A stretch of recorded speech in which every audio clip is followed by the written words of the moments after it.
पाकिस्तान समेत 21 मुस्लिम ममालिक के वज़राए ख़ारजा की जानिब से ईरान पर इजरायली हमले की मजम्मत की गई।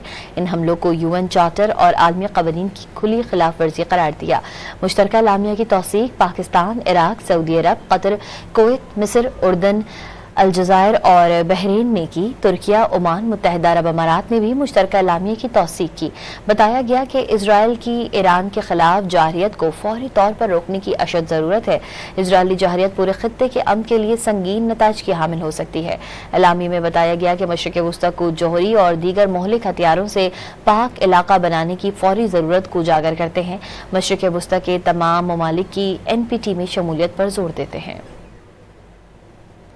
पाकिस्तान समेत 21 मुस्लिम ममालिक के वज़राए ख़ारजा की जानिब से ईरान पर इजरायली हमले की मजम्मत की गई। इन हमलों को यूएन चार्टर और आलमी क़वानीन की खुली खिलाफ वर्जी करार दिया। मुश्तरका लामिया की तौसीक पाकिस्तान, इराक, सऊदी अरब, कतर, कुवैत, मिस्र, उर्दन, अलजज़ायर और बहरीन ने की। तुर्किया, ओमान, मुत्तहिदा अरब अमारात ने भी मुश्तरका लामिया की तौसीक की।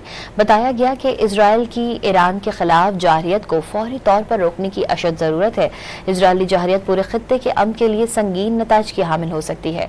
एलामी में बताया गया कि मशरिक़ वस्ता को जौहरी और दीगर मोहलिक हथियारों से पाक इलाका बनाने की फौरी ज़रूरत को उजागर करते हैं।